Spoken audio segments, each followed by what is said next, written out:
So a lot of people think that because I make these debunking videos and I've got a very skeptical way of thinking, that I don't believe in the paranormal, but I actually do. So today what I'm going to do is I'm going to talk you through what my beliefs are and tell you some of the experiences I've actually had with the paranormal. Essentially, I'm going to take you on my journey in the paranormal world.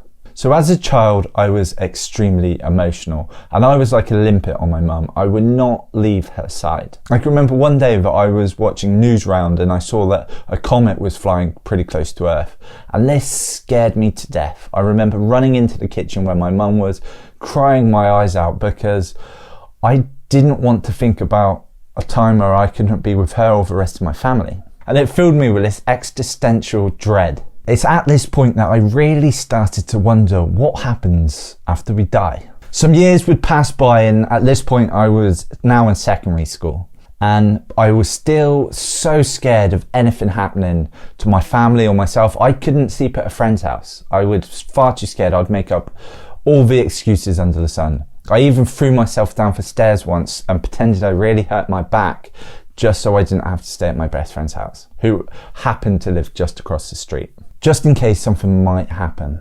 But at this time, my brother and my mum were obsessed with Most Haunted, a paranormal reality show hosted by Yvette Fielding and featuring famous medium Derek Acorah. For someone who was so desperate to find out what happens after we die, I was so scared of finding out what that possibility might be. And even just for sound of the show, I'd be running upstairs in tears, hiding in my room. I might not have been the bravest boys, but I did have the nicest smile. It got so bad that my mum would buy me for Xbox magazine, for ones that came with a disc demo that you could play with like 5 different games on, just so I would be out of the way upstairs in my room, not thinking about the ghosts that her and my brother were watching downstairs. And it would only be a few short years after this that my family would have their first paranormal experience. When my great-granddad passed away, he left a tool chest to my brother. And when my brother was looking through this tool chest, he found a paintbrush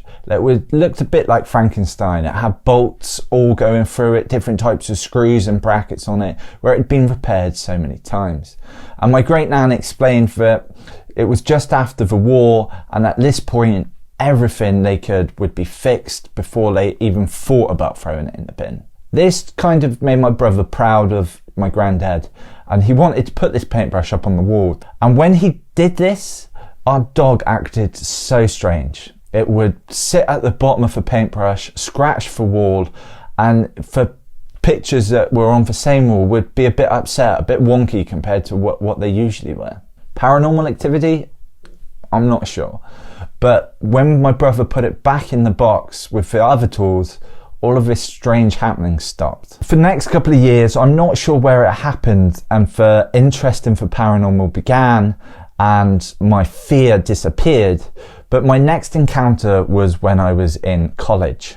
It was one Halloween and I had gone up to bed early because I had to be up to catch the bus in the morning. And when I went downstairs to get a drink in the middle of the night, my mum and my dad were playing the Ouija board. Now they assured me that they had taken all the appropriate precautions to ensure that it was a safe experience, but they seemed pretty spooked. They had apparently made contact with my nan on the other side, and she was answering questions about what my granddad was doing, and he was sitting in the chair with her, and it sounded lovely. But I was a bit skeptical. I explained that I thought it was their subconscious pushing the glass to where they wanted it to go. I decided that I would do a little test. So I said to them, okay, well, look, if it isn't our subconscious, then Nan, if you're really in the room, and I went and stood on the other side of the room, I'm going to write a number on this piece of paper. Now, I want you to take the glass to the number. So I did it, and they got it. And I thought, right, okay, this 1 to 9, that is easy. You know, it could be a fluke. So this time I did it with 2 digits. And again, they went straight to it. I was a bit more taken back this time, and I thought, hang on a minute, maybe they could see my reflection in the window, or they could see the way I was moving my hand. So then I then decided that I would leave the room and sit on the stairs. I wrote the 2 digits down, and they shouted the number to me from the kitchen. And it was right. Was this paranormal? Maybe. Was it really my nan? Possibly not. But from here on out, my interest and passion for the paranormal began. I watched all the paranormal videos I could get, and I was a massive fan of these top 5 channels like Nuke's Top 5, Slaptown. And then in 2001, I was scrolling through TikTok and I found the Dino Nuggets haunting. And this scared the hell out of me. You know, if what I was experiencing and this was truly a demon in his house, then, you know, what about God? And it put everything that I had and believed in my mind into question. And I became obsessed with it. I couldn't sleep. I felt so sorry for the person going through this. And I didn't know what to believe anymore.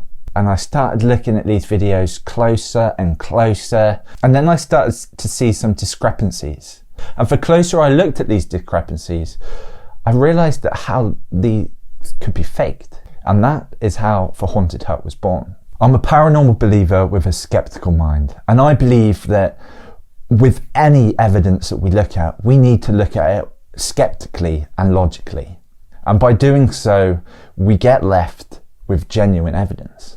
Like when I played that Ouija board, you know, rather than on the first try being like, yes, you know, you got the number right, that's right. I looked, I explored the ideas, I tested it again and again and again to see if there was a logical explanation. And if there's not, then maybe we've found ourselves genuine evidence. The internet is full of fake content creators who are creating these hauntings for self-gain. And the purpose of this channel is to analyze these hauntings, to see which ones are truly fake and which ones could honestly be evidence of the paranormal. I would love to hear your beliefs in the comments section below. Thank you so much for watching, and please always be respectful, believer or non-believer. To those who are experiencing strange activity, these hauntings can be very real.